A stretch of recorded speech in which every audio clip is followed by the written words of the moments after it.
الله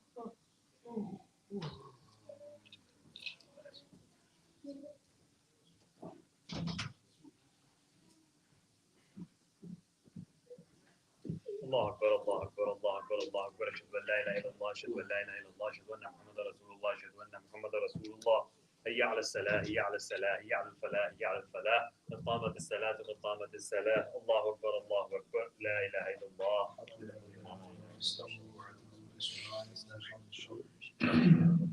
الله أكبر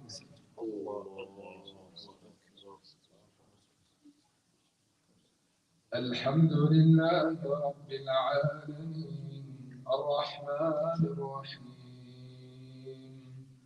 مالك يوم الدين إياك نعبد وإياك نستعين اهدنا الصراط المستقيم صراط الذين أنعمت عليهم غير المغضوب عليهم ولا الضالين آمين. لو أنزلنا هذا القرآن على جبل لرأيته خاشعا متصدعا من خشية الله وتلك الأمثال نضربها للناس لعلهم يتفكرون هو الله الذي لا إله إلا هو عالم الغيب والشهادة هو الرحمن الرحيم هو الله الذي لا إله إلا هو الملك القدوس السلام المؤمن المهيمن العزيز الجبار المتكبر سبحان الله عما يشركون هو الله الخالق البارئ المصور له الأسماء الحسنى يسبح له ما في السماوات والأرض وهو العزيز الحكيم الله أكبر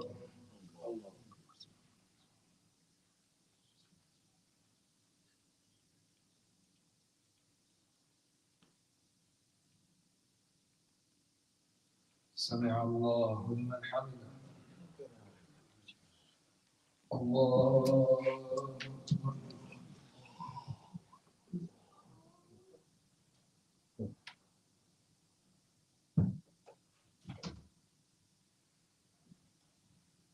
الله أكبر الله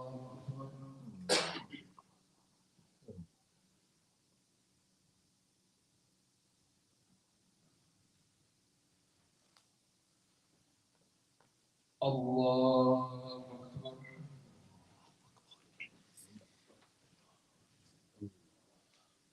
الحمد لله رب العالمين الرحمن الرحيم مالك يوم الدين إياك نعبد وإياك نستعين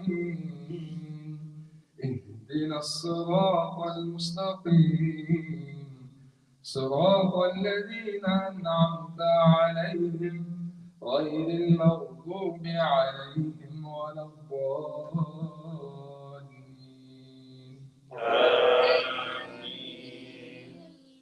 والشمس وضحاها والقمر إذا تلاها والنهار إذا جلاها والليل إذا يغشاها والسماء وما بناها والأرض وما طحاها ونفس وما سواها فألهمها فجورها وتقواها قد أفلح من زكاها وقد خاب من دساها كذبت ثمود بطغواها إذ انبعث أشقاها فقال لهم رسول الله ناقة الله وسقياها فكذبوه فعقروها فدمدم عليهم ربهم بذنبهم فسواها ولا يخاف عقباها. الله أكبر.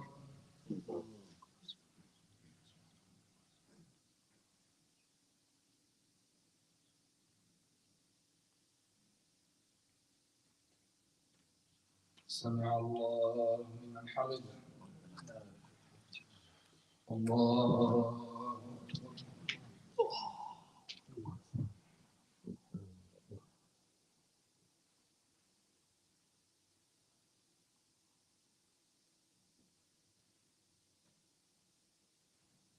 الله أكبر.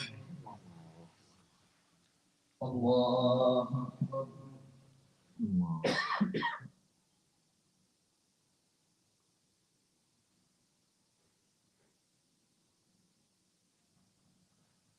الله أكبر.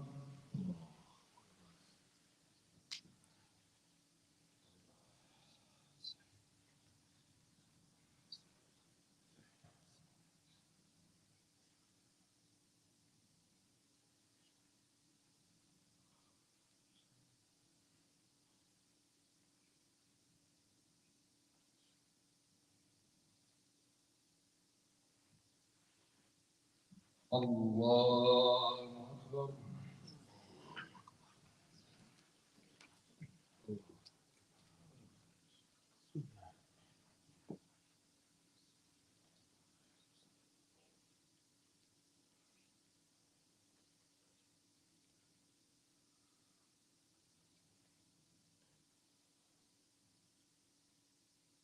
الله أكبر.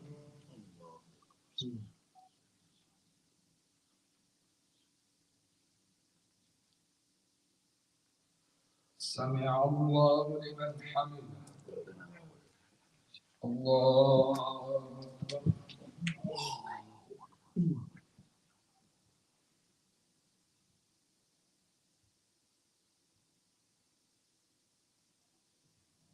الله أكبر.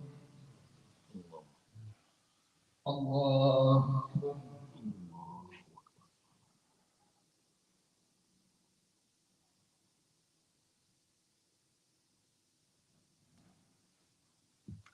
الله أكبر.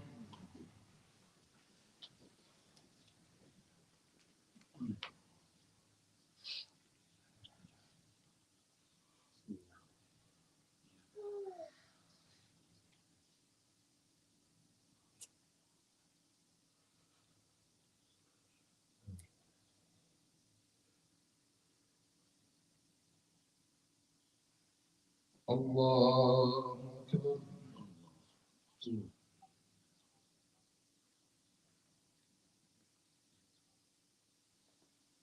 سمع الله لمن حمده. الله أكبر.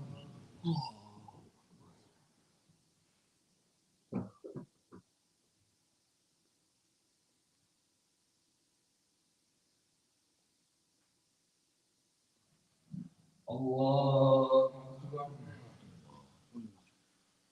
الله أكبر.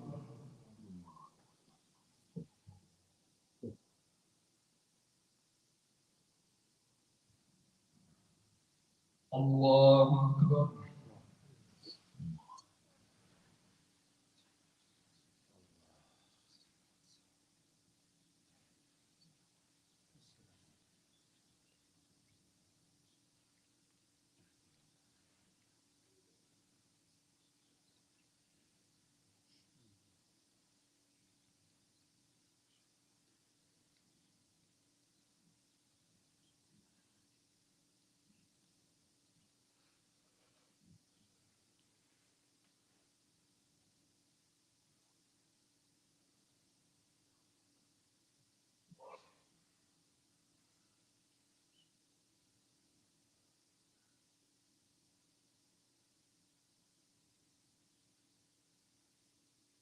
السلام عليكم ورحمة الله. السلام عليكم ورحمة الله.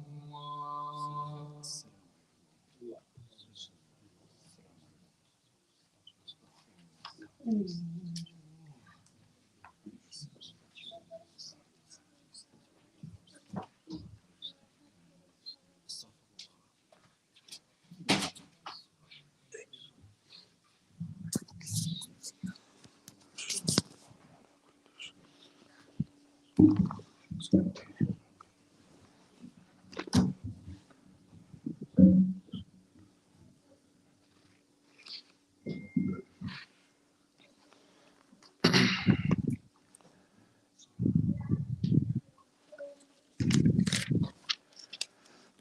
walhamdulillah, wassalatu wassalamu ala Rasulillah. So we had discussed in the previous talk regarding the building of the Masjid al-Nabawi sallallahu alayhi wasallam, and we spoke about how Rasulullah sallallahu alayhi wasallam, the way they built it, and then a brief history of how it was expanded throughout history, and how the expansion during the time of the Khulafa, and then the expansion which was after that, as we spoke about that as well. So what we have right now is that now the Prophet ﷺ, there are two masjids, right? We have Masjid Quba, and then we have Masjid al-Nabawi sallallahu alayhi wasallam, the masjid of the Prophet ﷺ, which is in the heart of Medina. And we mentioned that the Prophet sallallahu alayhi wasallam, Allah subhanahu wa ta'ala told the Prophet ﷺ some things about Masjid Quba, and he called it a masjid which is established on taqwa, on the fear of Allah subhanahu wa ta'ala, and the wahdaniyah of Allah subhanahu wa ta'ala from the first day. And in it are men, they love to purify themselves, right? And over here, this was to show the importance of cleanliness and istinja, right? Like we had mentioned before, that in that time, because of the rarity of water was not as common as we have it right now. Everywhere in our houses, we just have to turn on the tap and there's pure water running. They didn't have it like that. They had wells. They had to go to rivers or lakes or oceans, and especially in that climate, it wasn't for the amount of people that were living there. They didn't have that amount they needed. So they used to use brick, or they used to use dry clay to clean them, right? Because we know what is the purpose of istinja is to remove the impurity. If you can remove the impurity with these things, then that's fine. However, these individuals in Quba, they had water with them in the area where they were. So they used to add water on top of their istinja, and this is why Allah praised them. And we also know that there was another masjid Dirar, the masjid where the munafiqun had built, where they used to say, oh, we also pray over here. But in it, they used to plan against the Prophet sallallahu alaihi wasallam. Now we would think that once the Muslims, once the Muslims have come to Medina, because they were getting persecuted in Mecca, they were getting tortured in Mecca. Now that they've come to Medina, one would think that, okay, now they're happy, and I mean, they adapted, everything was good. But in reality, that's not the case. Once you go to a different land, at times you're not used to the environment of that land. We know Mecca was dry. It was a desert. Medina, it has more greenery, it has more vegetation.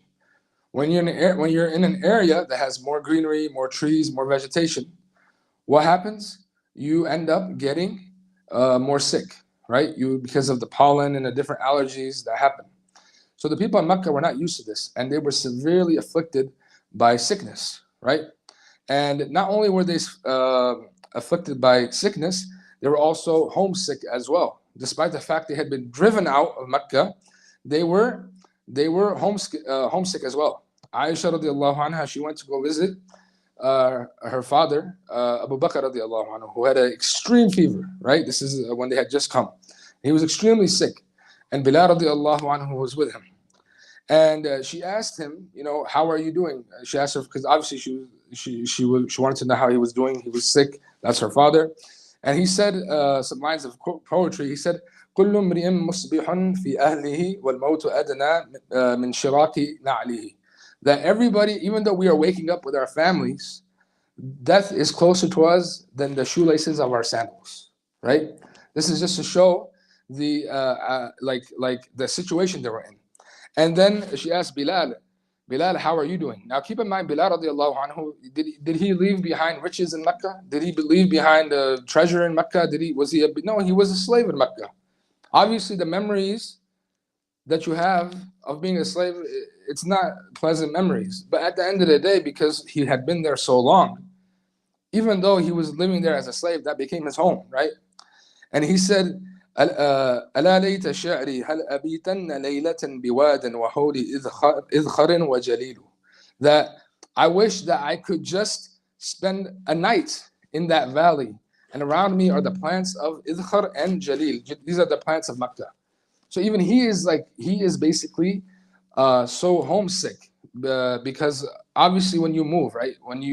And those of us who have come from different places, there's nothing like the homeland, right? There's nothing like your own country where you came from. That peace you have and that yearning you have, right? There's this famous poem that is coming to my mind. The poet says, "نقل فؤادك حيث شئت من الهوى. ما الحب إلا للحبيب الأولي." Right? وكم منزل في الأرض يألفه الفتى وحنينه أبدا لأول منزل. That you can move around your heart and try to find comfort or love somewhere else. But what is love except for the first love that you had? And how many different places and stages in life does a young man go through, except that he will always yearn toward his original place, right? And this is something that we can all relate to as well, right? This is something that we can all relate to as well. So you can understand why they were going through this. Now, one thing that the Prophet ﷺ did, and this is something which is a lost sunnah, which was the mu'akhat, making pairs, right? The Prophet ﷺ, he paired off a person who was similar in his mizaj and in his temperament from the muhajirin with the ansar, right? So this was to help the ansar and accommodate them, to help the muhajirin and allow them to get comfortable with their new life, basically. Obviously, we know they had to leave so much back in Mecca as well. So this is something that even we can nowadays, obviously we have our families, but like if we have a friend that we can look out for, and vice versa, right? This is something which strengthens a community. This is what strengthens love and unity between the hearts. Now, there were over 150 pairs that Rasulullah sallallahu alaihi wasallam made between the Muhajirun and the Ansar over here. Now the Prophet sallallahu alaihi wasallam, he did this thing which is called the Constitution of Medina. The Constitution of Medina is basically what Rasulullah sallallahu alaihi wasallam, it was a law that he had to basically establish. Now, even though it is not the Shari'i law that we know later on, because as Islam progressed, as the conquests grew, as Islam had more of a name for itself, then you had the jizya and you had the different things that were added on. But this was like the rough sketch that the Prophet sallallahu alaihi wasallam he wrote up. So I took a few things from it, which is mentioned in Ibn Hisham. So I just took a few things out of it. And one was that when it comes to the Muslims who were there, the Muhajirun and the Ansar, the Prophet ﷺ, he did something which was very unheard of. He said that you guys are now one ummah. He joined everybody, not based off of blood, but he joined them based off of theology. This had never been done in the Arabs before. Even though they were tribes, you still had different tribes that used to be together. The Banu Hashim, the Banu Makhzum, there was still rivalry between them, even though they're all from the Quraysh, right? Because who is closer in relation? That's what it comes down to. But still, the Prophet ﷺ, since Islam was still new and they didn't have that much material with them, and there was not that much progression so far yet, the Prophet ﷺ announced that every tribe will take care of their own people when it comes to like blood money, or if there's any dispute that happens within that tribe. However, overall, the Muslims will be dealt with whatever Allah and His Rasul ﷺ decide. Another thing is that the Muslims will have to stand against any oppressor or any criminal, even if it's their own family. Doesn't matter who it is, who even if it's somebody who's a prominent companion, if that person needs to stand trial, he will stand trial. Then the Prophet ﷺ gave every Muslim the right to bring someone else, whether they're a Muslim or not, to bring someone else into Medina, and every Muslim had the right to give protection to somebody that was on the outskirts to come inside of Medina. So that was another power the Prophet ﷺ gave. Now, when it comes to the Yahud, the Prophet ﷺ said, just like how we declare the Muslims are one ummah, the Yahud are one ummah as well. Okay? The Prophet gave them that respect because they're Ahlul Kitab, right? So he gave them that mutual respect. And he said that if there is any crimes, if there's anything that happens between your tribe, then you guys deal with it. Okay? If there's anything like one Jew attacks another Jew, one Jew has an issue with another Jew, and he says, you guys will rule. You guys will rule like that. However, if you guys have an issue with one of us, let's say a Muslim and a Jew, right? There's a problem. Then the Prophet ﷺ would take the matters in his own hands, right? Then that's when the Prophet ﷺ would basically mediate. Another one is that the Prophet ﷺ said that if we are attacked, you are alongside us and you will provide us men. Not only will you provide us men, you will also financially back us. Meaning, obviously, the Muslims will financially back themselves. They will provide men, but we also expect you to provide men and to also help financially back us. So if we're ever attacked, if Medina is ever attacked, we're basically all on one side. And the Prophet ﷺ said, a Jew cannot leave Medina, meaning not leave Medina over here does not mean that if he needs to go visit a family member in Ta'if or Mecca, wherever the family member is, Al-Khaybar, it means that you cannot move out of Medina without letting the Prophet ﷺ and the Muslims know, so they know that this person is no longer part of this treaty, and we do not expect anything from this individual.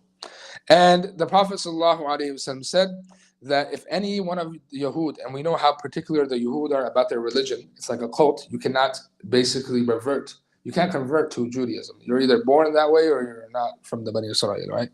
So he said that, and they're very strict on if you want to leave the Judaism. Like you can't leave Judaism either, right? So he said that if any Yahudi wants to leave his religion and wants to come to Islam, nobody from the Yahud has a right to stop him. He can do that. And we know Abdullah bin Salam was one of the more prominent Sahaba who were he was a rabbi, and then he accepted Islam. Then we have a third category of individuals who were the mushrikun. Now the mushrikun, these mushrikun were the Arabs who did from these tribes, the Aus and the Khazraj, and these were the two main tribes, but there were many other main tribes as well. Not everybody 100% accepted Islam. You had a few people like Abdullah bin Ubay and his companions who did not accept Islam yet. They were actually open kuffar. When they quote accepted Islam was after the battle of Badr, when they saw that these guys, they have the upper hand, and the Quraysh, they were dealt with such a huge loss. It's best in our interest that we become Muslims, but from these group of mushrikun were the munafiqun. So they turned into the munafiqun basically. So they faked basically that they were Muslims, but they did that because there was no choice. But they didn't accept Islam, quote unquote, until after the Battle of Badr. So this group of mushrikun was still there. So the Prophet ﷺ told them, he said that none of the mushrikun can offer protection to anybody from Quraysh who comes. Basically, if anybody from Quraysh wants to come and visit Medina or be in Medina, nobody from the mushrikun say, oh, he's with me, he's under my protection. No one from the Quraysh is allowed unless they want to accept Islam, basically. That was the rules at that time because it was such a delicate situation. They had just had to migrate from the Quraysh, right? And you cannot also, he made an agreement with them that if the Muslims and if you look at the treaty and the Jews, right? It's supposed to be the Muslims and the Jews together, right? And we know that later on we'll find out how the Jews broke that treaty. And in reality, when people say that the Prophet ﷺ was anti-Semitic, it makes no sense because the Prophet ﷺ allowed them to live in Medina. Not only did he allow them to live in Medina, he allowed them to follow their religion in Medina, right? And the Prophet ﷺ just had a few rules that we had mentioned over here. But beside that, the Prophet ﷺ did not drive them out of Medina.